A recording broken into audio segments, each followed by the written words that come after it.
Tonight, there is a tight three-way battle in the GOP primary for the Commonwealth of Pennsylvania, that Republican Senate seat. That's a must-hold seat. Now, the American economy, Biden's failures, the border, abortion are all top-of-mind issues for voters in Pennsylvania. Now, this was originally seen as a two-way race between Trump-endorsed candidate Dr. Mehmet Oz, who I have also endorsed. We'll always tell you how I feel. That's part of the show. Also, Wall Street hedge fund CEO Dave McCormick. But according to a new Fox News poll, Kathy Barnett is now seeing a rise with Dr. Oz in the lead in this race by 2 points. Two other recent polls have had Dr. Oz in the lead by 2 to 3 points. Now, let me be very clear. Now, the surging candidacy of Kathy Barnett, I've interviewed Kathy. I like Kathy. She was very nice when I interviewed her. But the problem is we're now looking at what is a must-hold Republican Senate seat if the Republicans want to ever take the majority in the U.S. Senate. She, up to this point in this race, has never been vetted because up until this week, her polling, frankly, didn't really warrant it. And this is very important. Don't forget, back in 2020, she was in a congressional race in Pennsylvania's 4th congressional district. She lost that race, that general election race, by a whopping 20 points. Also today, when the Washington Examiner reached out to her campaign, she declined to respond to very simple, straightforward questions about her candidacy. These were questions like, where was she an adjunct professor, and when was she an adjunct professor? And when did she move from Virginia to Pennsylvania? And that's not all. We did a lot of vetting ourselves. While Kathy claims to be a MAGA conservative, she has a very troubling history of attacking Donald J. Trump, the 45th president.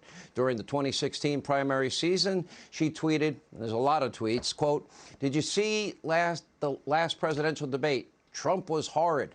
Followed up that with, "Trump is just as liberal as Democratic leaders we currently have in office. Morality matters, and Trump does not rank high in it." She also wrote, "Trump is good for beers and barbecue, not as a president," and claimed that Trump's moral character is questionable. And by the way, she even tweeted this about me, and there's me, and says, "Oh, Glenn Beck, why does Hannity support unprincipled Donald Trump?" And it gets worse. More resurfaced tweets are even more disturbing. One from her Twitter account in 2016 reads, quote, "Don't we get it? Obama is a Muslim." And there are lots of these tweets. From another 2013, she says, "Please pray for my babies and me. We're about to board the plane to California." And there's a homosexual female and linking out to a Facebook post. Moments ago, one of our producers spoke to Kathy Barnett. She claims she cannot recall the context of the tweet about Obama or any of the other controversial quotes. And when we asked her about the tweet about boarding the plane, she said to our producer, quote, "I would never say that. Those are not my words." I don't know if she's claiming that her Twitter account was hacked, but it's on her official Twitter account.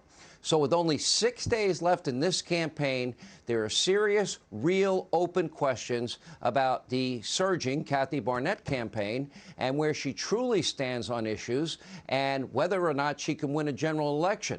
Republicans and conservatives, they better get these answers to these questions before next Tuesday. And just like I have been saying, I've been enthusiastically open about my support for Dr. Mehmet Oz as the only America First candidate in this race. He's the only candidate endorsed by President Trump.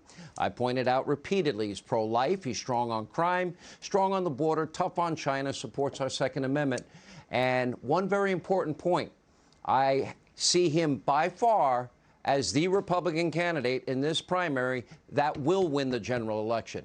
This seat is a must-hold seat if Republicans have any chance to win and hold that seat in November.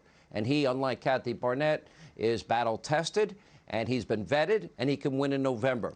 So on Tuesday, Pennsylvania voters have a serious choice to make, and the stakes could not be higher. Here now, Pennsylvania Senate candidate Dr. Oz. Dr. Oz, I look at numerous comments about Obama, numerous comments, incendiary comments about Muslims, even associations with QAnon.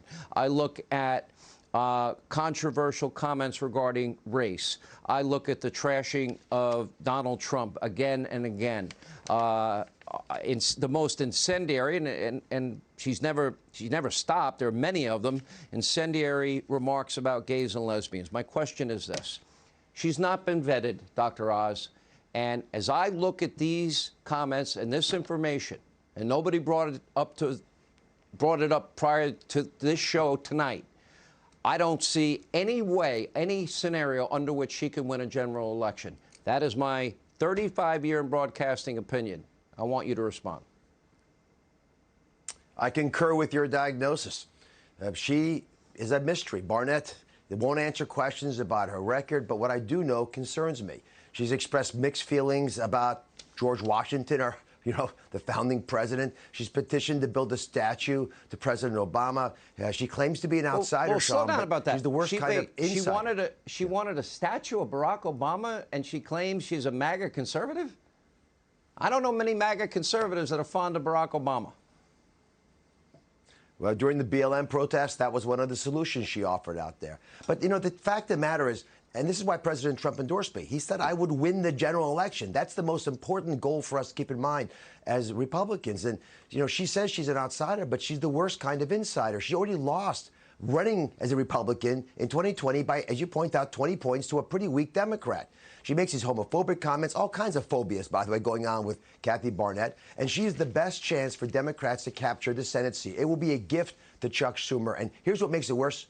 Sean, this really bothers me. It is the swamp is out there doing anything they can to stop President Trump's endorsement of me and to stop President Trump, period. We've got Washington money investing in Barnett to hurt Trump.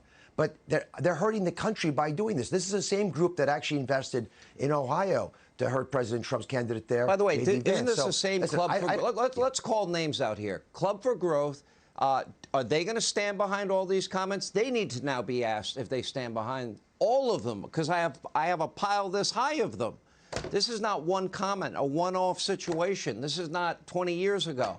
This is recent stuff that's out there, which I would argue, and again, in my entire career, I've never called for canceling. I'm not woke. I don't believe in boycotts. I don't believe in demanding people be fired.